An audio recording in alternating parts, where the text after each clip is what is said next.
Hi, I'm Anuradha SenGupta and this is Life After Listing. Now, in that IPO rush that started at the end of 2020, we saw a bunch of very high-profile startups, unicorns all, come to the primary markets. The public rushed in for a little piece of the action. Most of the issues were oversubscribed and some of them listed really spectacularly well. But a year on, things are different. The honeymoon is definitely over, and it's now that people, the investors, the stock markets are getting to know these companies, and these companies are getting to understand the stock market.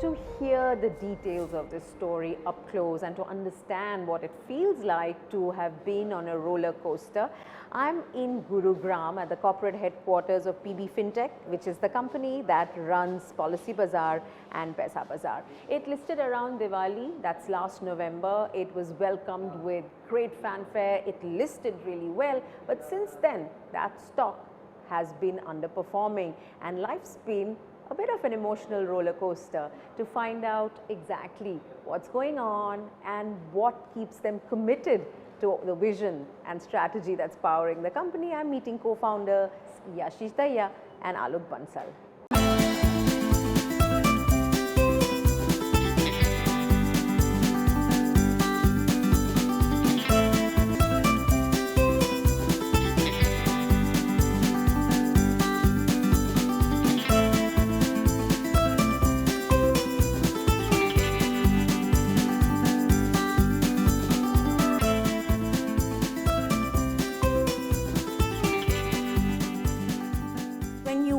Public, when you came to the market with the IPO in November last year, and it was around Diwali time, right? There's something very joyous. You started your company in 2008. Here you are, ready to share what you've built with people, with the country, and you're out there, and everybody loved the story.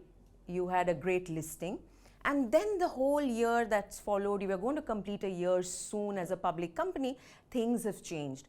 What has this year been like for you? Alok, you start and then let Yashish come in. Sure. So, see, fundamentally nothing has changed, to be honest, in terms of the business. The proposition that we had for our customers, our suppliers, that stayed exactly same. So, from that perspective, I think as a company, as management team, we are very well sorted where we want to head to in 3 years, 5 years time frame. What has changed is, yes, there is higher media scrutiny. There is a very widespread investor interaction that we need to have now. Earlier you were talking to few investors, but having very deep conversations. Now you get 1 hour per quarter at the most with one investor. And for investors who don't know you from past, for them to become comfortable with not just the business model and the numbers, but also with the thinking of the management, the value system and the culture of the company, that will take some time. And yes, there has been a lot of noise from outside in terms of how does the US markets have played out, what's the digital or the insurtech space coming up in specifically in US. So that creates a little bit of noise which is uncontrollable. But from the business perspective, that's what we are heading in the right direction, from growth, profitability, working on the moats. So from we are very comfortable from that perspective. You could say one thing is what's happening externally. The markets went up and then really went down. So we've seen all that. But there's something else. Every time you all go to sell your shares, which I'm assuming is a valid thing to do because you own it and you want to make your money at some point, there's a problem, right? So in February we had this, in June we had this. What is it that people don't understand? Earlier, as Alok said, we probably had 10, 15 financial investors. And they spent a lot of time in understanding the business. So there was a fairly common and shared understanding about where the company is headed, what the company is trying to do, what our individual needs are in that situation. And so that understanding was at a fairly high level. In the public world, that is new to us, that look, you are actually not talking to 10 people, you're talking to thousands of people, and everybody As bits and pieces No, also. does not know you as an individual, and but at the same time is making a judgment about you. Just now I was speaking to somebody, and they said, "What is your shareholding in the company?" And I actually did not know, but I said I'll ask Alok and let you know. What is it? That's I just said I would ask Alok and let you know. Alok? But I think it is about 5.6%. About that. Now, whether it's even at 0.1% is a lot of difference, right? If it's 5.5 or 5.7, right? So I said, but sir, the relevant question to ask perhaps is how much of everything I own in the world is in this company. That number is about 85%, right? I have friends who might own 85% of a company, but it may be 15% of their total wealth. So are they more passionate about the company? Or is someone like me who owns just 5.5% odd, but at the same time that's 80% of or 85% of what they own? Are we going to be more? I don't know. And I'm not looking for an answer. But my point is the world starts to judge you from many perspectives. As far as the share price, etc. is concerned, there's a lot of technicals. See, it almost doesn't have any large volume of trade, right? Yeah. So what I see is typically about 5 lakh shares trade in a day. So if there is any buyer or there is a seller, it would move very sharply. Other part is, when do you communicate you're about to sell? The point is an hour earlier, or 5 days earlier, or 20 days earlier, right? And how much? And how do you know you're going to sell that much, right? The first time we went out to sell, I had said we're selling 70 lakh shares, right? But only 33 lakhs got sold. So my point is the communication part and the legal layers of it. This would not be the case when we were a private company. We would have spoken with everybody. Everybody would have understood why something is happening, and whether it's tax reasons or personal reasons or whatever it is. I think that communication becomes very legal, and that's perhaps right also because yes, so many billions of people are trusting you with their money. So to some extent, you have to be more legally oriented. But yeah, that's the difference. We obviously respect market judgment. But if you look at our own business, our core business, which is the main business we had, both for insurance and credit, both are growing and both are getting into the right profitability sort of range. Path, if we look at the insurance business, it's been profitable for quite some time now actually. The lending business is getting there soon, and we have already declared that as part of the earnings call. What people see is basically two things. One is there are initiatives we are taking, and these initiatives started just last year. They are the typically first year, second year of initiatives for 2-3 or things that we are doing. Those initiatives will obviously go through an investment curve. We believe these are important enough for us to put some energies and some capital behind today. Having said that, these are very controlled initiatives, and as we declared in the earnings call, the total investment in these initiatives is broadly going to be equal to our interest income. So as a company, we started the year or around the IPO time also, we had a particular cash balance. That cash balance is not moving because the bigger part of the EBITDA loss that people see is actually the ESOP charges. Now that's the cost taken by the private investors pre-IPO. It was part of the RHP. It's just the accounting will happen over years, over next 5 years. So obviously there is a negative dent which comes into the EBITDA because of that. But on a cash basis, we are exactly where we were. We are never hopefully looking at raising more money. In fact, as we become overall cash positive, we will add to that cash balance. So by the end of this year itself, which is March 23, we should actually be breaking even on EBITDA X of ESOP cost, including our initiatives. So this ESOP cost has again got some criticism, and not just for you guys, but with most startups. Again, here, for instance, this it is a reward by pre-IPO shareholders. But why should you take home such rewards when retail investors seem to have burned their fingers? And it's not just you guys. Look at it from the this is where startup companies coming to the public. No, but look at the declaration. All of them are look at the declarations which go into the RHP. When you look at the fully diluted cap table, these shares are already accounted for in the valuation. So, these are not And we huge only shares. get them, look, the counting is happening, but we only get them at a certain price. Right. Okay, that price is very close to the IPO price anyway. It's not very different. It's within, over it's 5 within, years. and we get it over 5 years. That price is actually within 10% of the IPO price. So till that happens, we don't get anything. So I think, and I'm sure other companies have similar clauses. They may or may not have disclosed them, but we have disclosed that clause also. So I think people like to go for the number, but nobody is getting anything till that valuation is achieved. So, and what's the timeline for a $5 billion valuation? No, there's no timeline. There's The no way it timeline works for- is, if we do not have that valuation, then you don't get it, and they will just keep on getting postponed. Now, Till that goal is achieved, yeah, see, basically. thing is, the market valuation, whether it's 5 billion or whether it's 2 billion or whether it's 20 billion, is not in our control. But as I said, if the company continues to grow, become more and more strategically important, deliver more value to the customer, that valuation is a byproduct. At some point, it will start to reflect in the price also. So we are, as a management team, not worried about that whether the valuation is X or Y today. Till the time we know that the company is heading in the right direction. The story that we have as we built out Policybazaar and Paisabazaar is not something which is very, very intuitive for a lot of investors. So it takes time for people to absorb that exactly what is the business model and what sort of value this business is creating for the industry. But as that gets created and that comes out more and more in media and through investor analyst reports, I think it will start to correct. We are not overly worried about that part today. We have always thought about what is the right way to look at the business from 3 to 5 year perspective. Are we headed in that direction? Totally. Is the team stable? Yes. We had 3-4 strategic imperatives when we started the year. Are we progressing on those strategic imperatives? Definitely. So from that perspective, we are very confident.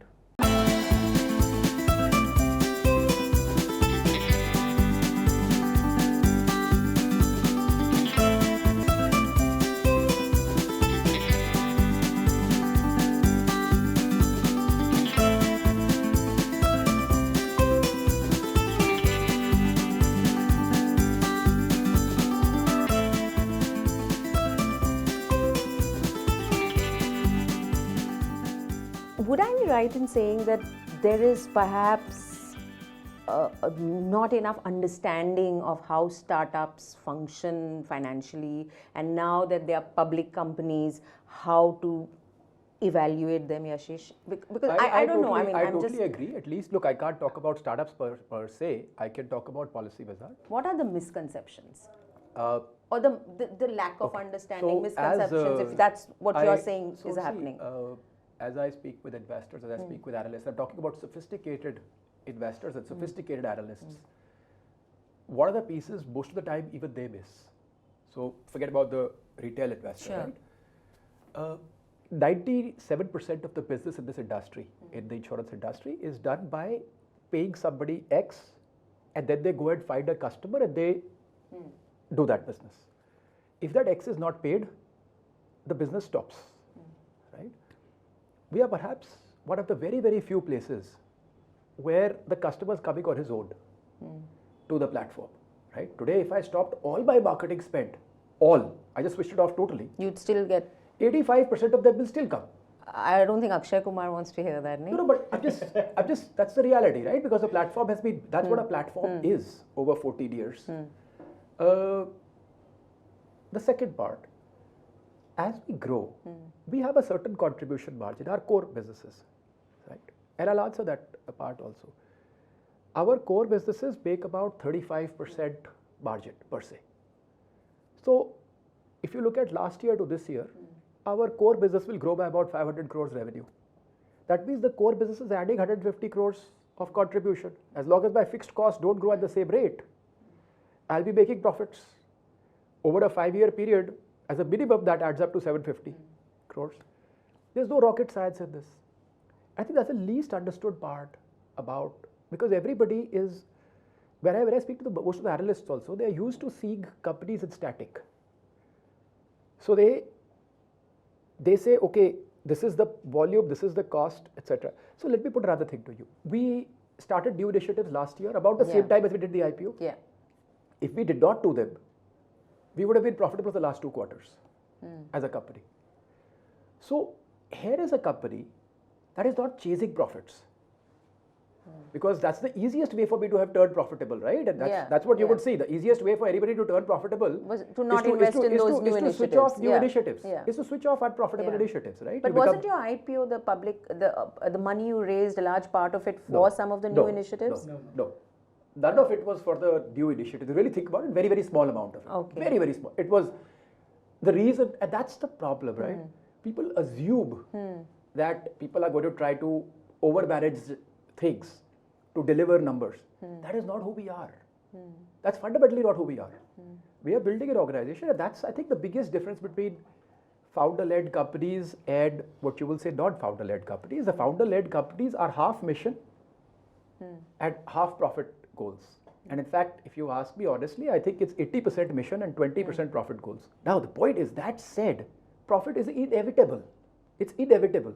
Because if you have a 35% margin, at some point your volume becomes too big. And that's exactly what's happening in the last quarter of this year. What's happening? When do you see if a company is managing? They will be reducing marketing cost, they'll be reducing sales cost, they'll be reducing new initiatives. We are expanding all of them. And we are still turning profitable. That's what you call an honest, straightforward company coming into profits. If something of that sort ever happens on the internet, that company essentially becomes unstoppable. Tell us about some of these decisions, the new initiative behind which you're investing money. So Policybazaar attracts customers as a brand. Yeah. And the customers who come to Policybazaar can use Policybazaar to buy insurance policies. Sure, yeah. But the platform can be used by a distributor also. Okay. So a distributor can use Policybazaar as a tech platform. And that is the new part. And that gives the Policybazaar platform additional volume, which helps it with supplier partnerships. That's all.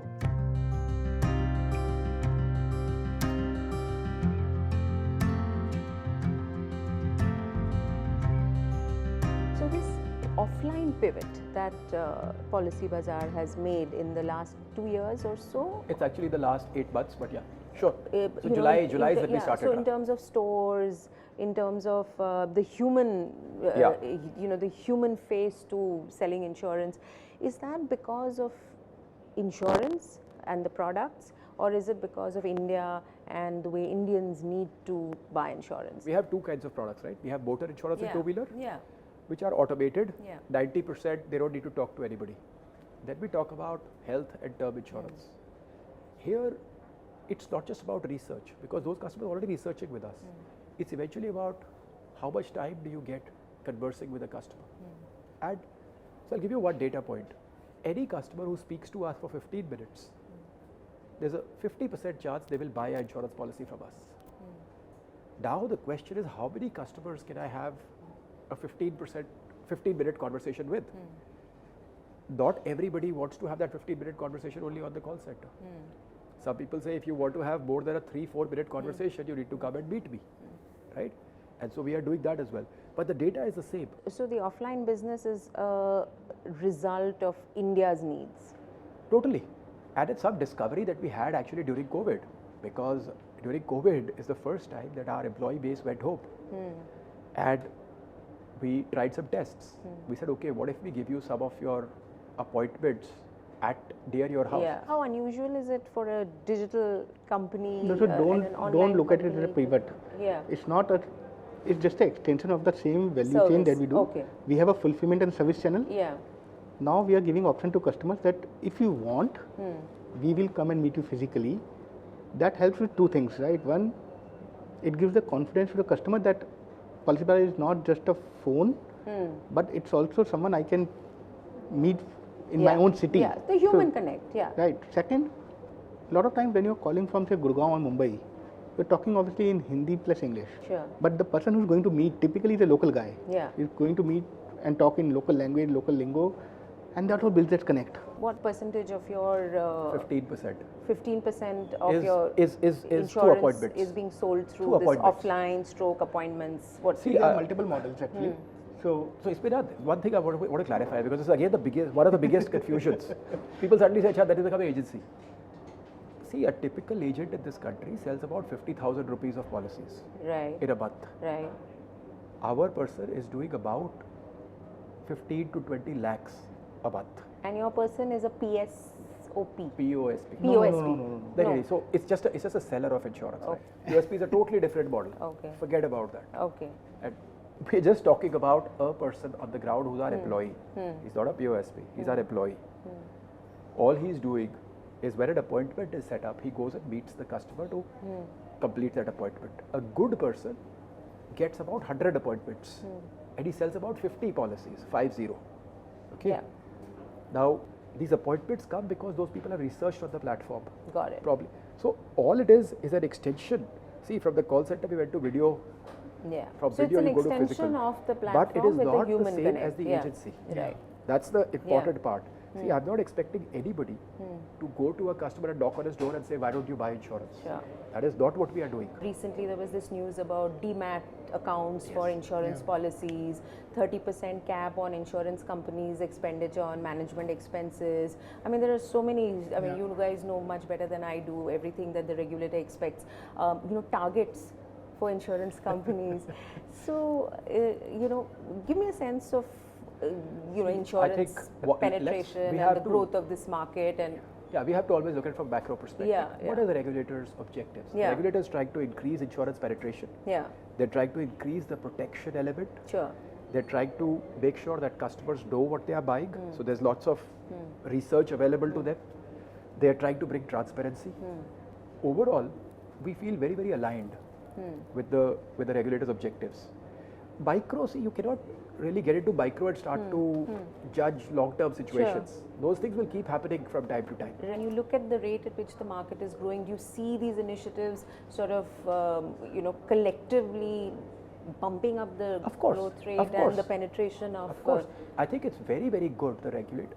See, I have nobody to judge the regulator. At the same time, the regulator seems to be very, very focused on growth and development, and is trying to move away from the controlling aspect, or how much do I need to control there. In everything that's coming out, they're actually handing back more control to the industry. Right? What would you say are the biggest roadblocks for people when it comes to buying insurance today? You've been evangelizing the need for protection from, what are the three D's that you talk about? Protection against death, disease, disability. Exactly. So I think people understand the need today. Yeah. The reason they do not what are the purchase roadblocks? enough is because somewhere they feel a lack of confidence in a very, very simple claim process. And that's the biggest barrier. that is the biggest barrier by far and away. Not Because premiums. Clearly not. India has one of the lowest premiums in the world. Let's understand that. I'll repeat that. India has amongst the lowest premiums in the world. The customer is very lucky in terms of the pricing that the customer is getting. So it's... And I have not come across a customer who says, if you make insurance 10% cheaper, I will buy it in bucket loads. I have not met that customer yet. But yes, I have met customers who say, yeah, I'll buy insurance, but I don't feel confident at the point of claim. Life will be as smooth. And from a data perspective, things have been improving. So, but still the process stays a bit painful, right? And I think the biggest service that can happen for this industry is basically an integrated claims layer. So if this is such a roadblock to... This is the biggest issue, so right? then how is it getting resolved, No, it getting will. better? I think somewhere... The insurance companies are working on it. Insurance companies are working on it. I think the regulators are working on it to create some kind of a uniform claims experience. See, when will a uniform claim experience come? The day the customer says, if I buy from company A or company B, it's not because their claims experience is different. The fact that it is different implies there's anxiety around claims. Yeah. You're getting my point? Yeah. And I think we have some distance to go till we solve that. And the quicker we solve it, the quicker protection will grow. Because today the customer knows that they cannot afford healthcare without insurance. Yeah, absolutely. And they cannot afford death also without insurance. I know death is a very expensive matter. Yeah. For the family, death is a very expensive matter. It's the children's education, it's the house. So what we do is a very serious business. And if you ask me honestly, over the last 5-6 years, the reason I feel sometimes very agitated is because people don't talk about that aspect. They talk about all this, where is the valuation, where is this, where is that. Whereas the biggest factor is how is health insurance or term insurance in India growing, and that is the change. That's what the purpose of this company is, right? So I think it's the same thing as that Amir Khan or whoever says in that movie, कि आज सीखा क्या, rather than asking अच्छा भाई number क्या है, right? So Three Idiots. I trust IITians to but the point is, code dialogues. My point is basic thing is, no, what did we do? What did we do? What's the Yeah. impact on society? At how has health insurance and life, how is that helping the middle class who doesn't have any solution to death, disease or disability? Talk about Paisabazaar, the other business which is like the other core pillar of Policybazaar, Fintech, and credit dispersal growing quite sharply. What is happening there that you can talk about? I think Paisabazaar covers all the spectrums, all the way from pre-approved customers to prime customers to subprime customers to customers who cannot get credit through the step-up card to customers who have a credit issue through Credit Sudhar. So they have a solution for roughly 80-90% of the customer set. A single provider can perhaps not solve all the problems, right? That's why they work with 68 partners. And so that gives them a lot of advantage in being able to serve the customer. And for the customer, what does he want? He wants his solution, which is the money. He wants it fast, and then at the right terms. It started to make, good margins. They've got 35% margins. I think credit growth in India has to keep growing. In fact, if you think about it, credit is actually a much bigger market than insurance. Yeah. If you again think about it before COVID, so at some point you see the Paisabazaar becoming bigger than Policybazaar? I don't know, but I just wanted to explain one thing. In the way it's growing. So pre-COVID, Policybazaar and Paisabazaar were 70-30, right? Post-COVID, they are 85-15. Because Paisabazaar went through a deep, reduction in volume. Today, Paisabazaar is 50% more than it was. Policybazaar is 2.5 times what it was pre-COVID, right? So I think Paisabazaar lost that opportunity because of COVID, because it went through that negative cycle. I don't know what the future holds. It's a great company. It's a great execution. I feel very good about it. They're going to turn profitable in a couple of months. They will add more and more profit. Some of the financials I'm seeing are actually quite surprising in the positive direction. So I think let's watch. But the fundamental strategy is exactly the same, whether it's policy or whether it's Paisa. See, which is what are we trying to do? I want you to articulate that strategy. We basically say, can you get the right product in front of the customer? Can you work with your partners to create those products if needed? Can you use more and more tech to make life of the customer easy? And can you give better service levels? Now, if you look at these 3-4 specific pillars, Paisabazaar is approaching the problem exactly like Policybazaar did. The good part is, and we actually feel very proud about it, you have got two dominant businesses building very fundamental solutions in a very large addressable market. And both will be separately profitable. As Yashish said, credit is going to be profitable in a couple of months. So after that, it's all very, very good. It's all very, very good. I hope your investors are listening carefully and the stock markets are paying a lot of attention. Yashish doesn't look very optimistic about how they're going to react. I'm almost hoping they're not listening because because I don't want to influence them either way, either positively or negatively. I think as I see it, it's time to basically put the head down, go through 4 years. Given that there's so much pain associated with being a public company, what's the one thing which is better after listing, life after listing? On what count is it better? The great part is the sort of liquidity it provides not only just to the investor but even to the employees. People who have been with us for more than 10 years, 12 years, 14 years, when you see them buying a house, you actually feel very good. And this would not have happened without IPO. Yes, life as a listed entity is different. I won't say painful, it's different. And as management and founders, we are learning how to live with that life. I think it will take us some more time to get adjusted and internalize it. Yashish, one of the best things that you think that's come with It's the life learning. after listing? It's the learning. in my opinion, we should have gone public 4 years later. That's my learning from this, because I think markets change their view very quickly, and they will always assume they are rational. They were rational in Europe, because if you think about it, after the listing, our price actually went up. Yeah. So they were rational then also, they are rational today also. They will always stay rational in their own mind. I think you should go public when your static value is similar, because I don't think the business, the public investors in general give so much credibility to future execution. Sure. And that's a fair thing. Good luck to you. Good luck to the companies that you run and all the people who work with you. Thank you very much. Thank you. Thank you.